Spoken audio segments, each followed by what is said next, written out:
เจริญพรสาธุชนญาติโยมทุกท่าน วันนี้เป็นวันธรรมสวนะหรือว่าวันพระ เมื่อถึงวันพระ เราก็ยกจิตใจของเราให้เป็นเสมือนพระ พระแปลว่าผู้ประเสริฐ ประเสริฐด้วยทาน ประเสริฐด้วยศีล ประเสริฐด้วยธรรมภาวนา เมื่อถึงวันพระ เราก็น้อมลำลึกนึกถึงพระศาสนา ชาวพุทธเราก็น้อมลำลึกนึกถึงพระรัตนตรัยอันเป็นหลักใจของเราท่านทั้งหลายคือพระพุทธพระธรรมพระสงฆ์โดยเฉพาะพระธรรม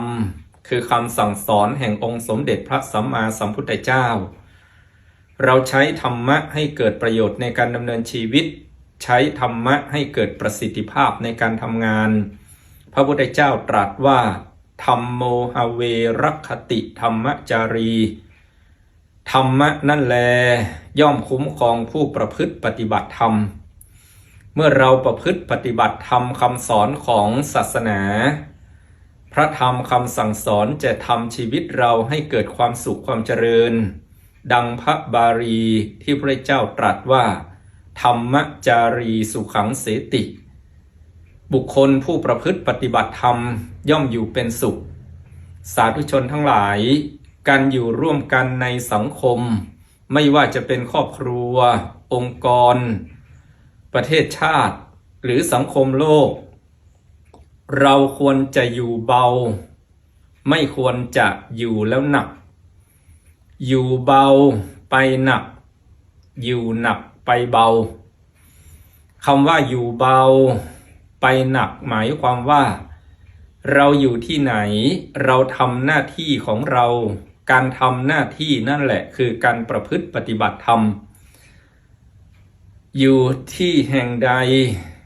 ลูกทำหน้าที่ของลูกพ่อแม่ก็เบาใจพ่อแม่ทำหน้าที่ของพ่อแม่ลูกหลานก็เบาใจทุกคนต่างทำหน้าที่ลูกศิษย์อยู่ในโรงเรียนทำหน้าที่ของลูกศิษย์ครูบาอาจารย์ก็เบาใจครูบาอาจารย์ทำหน้าที่ให้ถูกต้องดีงามลูกศิษย์ก็เบาใจทุกคนก็เบาใจเวลาที่จากกันไปเขาก็จะหนักใจอะไรหาว่าคนคนนี้ไม่น่าจะจากไปเลยอย่างนี้เรียกว่าอยู่เบาแล้วไปหนักส่วนประเภทที่สองอยู่หนักแล้วไปเบาคำว่าอยู่หนักก็คือไม่ทำหน้าที่ของตนเองลูกไม่ทำหน้าที่ของลูกดื้อดึงไม่ฟังคำสั่งสอนของพ่อของแม่พ่อแม่ก็หนักอกหนักใจว่ายากสอนยากพ่อแม่ไม่ทำหน้าที่ของพ่อแม่ให้สมบูรณ์ลูกหลานอยู่ด้วยก็หนักใจลูกศิษย์ไม่ทำหน้าที่ของลูกศิษย์ไม่เรียนหนังสือไม่ทำหน้าที่ของตนเองครูบาอาจารย์ก็หนักอกหนักใจอย่างนี้เรียกว่าอยู่หนักเวลาที่จากไปเขาก็เบาใจลูกศิษย์ไม่ทำหน้าที่ของลูกศิษย์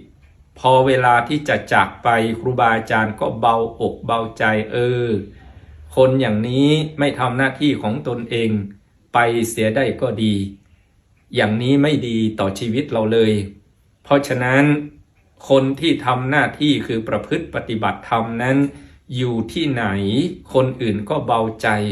เวลาจากไปเขาก็อะไรหาคนที่ไม่ประพฤติปฏิบัติตามพระธรรมคำสั่งสอนของพระสัมมาสัมพุทธเจ้าหรือของศาสนาใดๆอยู่ที่ไหนคนรอบข้างก็หนักใจเวลาจากไปทุกคนก็เบาใจโล่งใจ